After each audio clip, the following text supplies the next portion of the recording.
तो last episode में हमने देखा कि नॉर और गिलबर्ट के बीच लड़ाई होती है, जिसमें गिलबर्ट अपने सबसे खास हमला ड्रैगरफ का इस्तेमाल करके भी नॉर को छू भी नहीं पाता। उधर राजकुमारी लिन नॉर का टाइनी फ्लेम देखकर हैरान हो चुकी थी, क्योंकि उसका टाइनी फ्लेम 200 साल का मैजिशियन ओकेन सेंसे से भी काफी बड़ा था। इसलिए लिन नॉर के नक्शे कदम पर चलने का फैसला करती है। तो चलिए फिर अब बिना किसी देरी के शुरू करते हैं आई पेरी एवरीथिंग एनिमे सीरीज की एपिसोड 4 की कहानी को।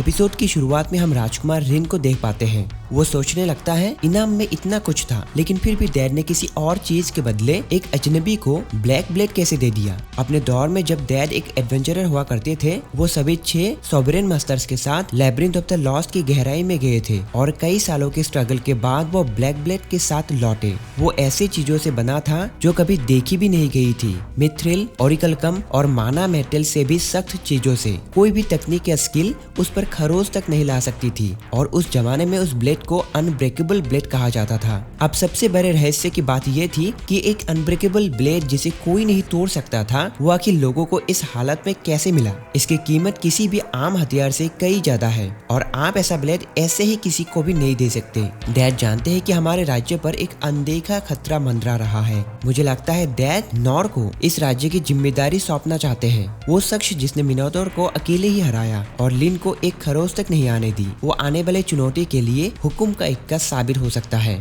उधर लिन और नॉर मार्केट में कुछ खाने जाते हैं। नॉर लिन से पूछता है, आपका इस तरह से बाहर घूमना ठीक है क्या? लिन कहती है, हाँ क्यों नहीं, आखिरकार मैं हूँ तो एक एडवेंचरर ही ना। नॉर कहता है, अच्छा तो फिर ठीक है, इसके बाद हम गिल मास्टर के पास जाएंगे। वो मन में ही सोचता है, इसे कैसे बताओ कि मैं कोई ऐसा इंसान नहीं हूँ जिसे सेंसे कह सके। मैं इसकी गलतफहमी को दूर करने की जितनी कोशिश करता हूँ, बात उतनी ही उलझ जाती है। लगता है मैं जहाँ भी जाऊँगा ये मेरे पीछे पीछे ही आएगी। इसके बाद मैं सबसे पहले गिल से कोई काम लूंगा, फिर शायद इसे समझ में आ जाएगा कि जो ये मुझे समझ रही है वो मैं बिल्कुल ही नहीं हूँ। उसके बाद दोनों गिल मास्टर के पास जाते हैं और नॉर मास्टर से कोई ऐसा काम देने को कहता है जो 2 लोग मिलकर कर सके। क्योंकि राजकुमारी लिन एक बी रैंक एडवेंचरर है, इसीलिए दोनों मिलकर शहर के बाहर गॉब्लिन हंट करने जा सकते हैं। गॉब्लिन हंट का नाम सुनते ही नॉर चौंक जाता है। Goblin Hunt? गॉब्लिन तो वही मॉन्स्टर होते हैं ना जिन्हें एडवेंचरर ट्रेनिंग के लिए इस्तेमाल करते हैं। मास्टर क्या सच में कमीशन के लिए इस तरह का काम मिल सकता है? मास्टर कहता है हाँ। तभी नॉर सोचता है, तो क्या अब मैं शहर के बाहर भी काम ले पाऊंगा? इसका मतलब कहीं मैं यहाँ लिन के रैंक का फायदा तो नहीं उठा रहा। क्या लिन मुझ जैसे किसी के साथ एडवेंचर पर जाना चाहेगी?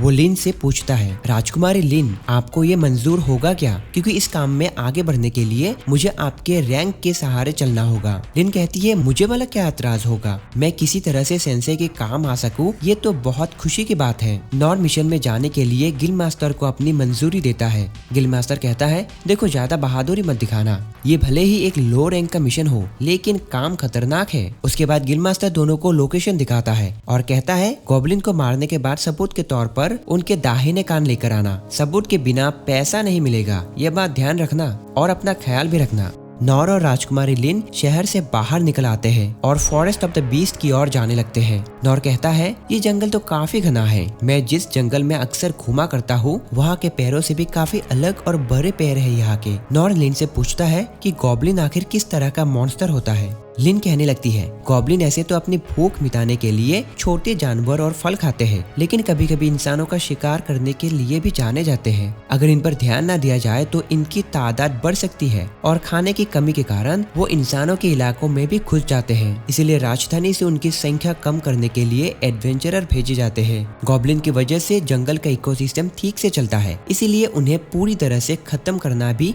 सही नहीं है, इसीलिए उन्हें छोड़ भी दिया जाता है। नॉर सोचता है, लिन के पास सिर्फ स्किल्स ही नहीं बल्कि बहुत सारी जानकारियां भी है। इससे बात और ज्यादा साफ हो जाती है कि मेरे पास इसे सिखाने के लिए कुछ भी नहीं है। तभी अचानक लिन को कुछ महसूस होता है। वो कहती है, मुझे लगता है हमारे आसपास कोई है, पर वो थोड़ी दूर पर है और वो जगह ज्यादा दूर नहीं है। दोनों जगह की ओर जाने लगते हैं। लिन कहती है, वो यहीं पर था, पर अब तो यहाँ पर कुछ भी नहीं है। तभी नॉर को कुछ दिखाई देता है। अरे नहीं, रुक जाइए, वहाँ पर क्या है? और लिन अपनी स्किल्स का इस्तेमाल करती है। वो कहती है, अनकवर, और दोनों अपने सामने एक बहुत ही बड़े गॉब्लिन को देख पाते हैं जो एक छोटे गॉब्लिन को खा रहा होता है।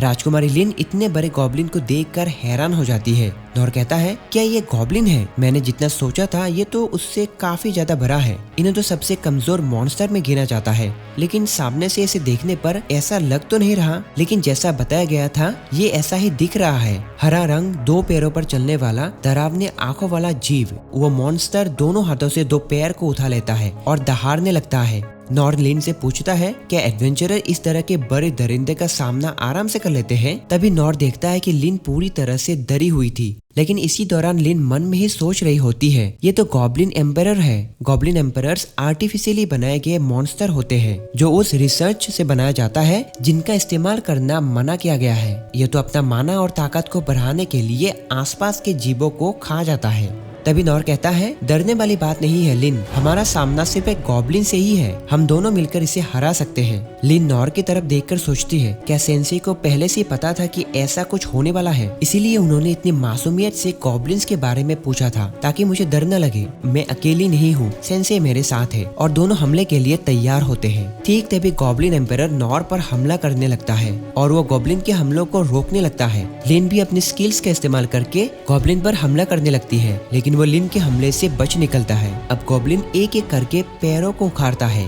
और नॉर की तरफ फेंकने लगता है। नॉर भी अपनी तलवार से सभी पैरों को डिफ्लेक्ट करता जाता है।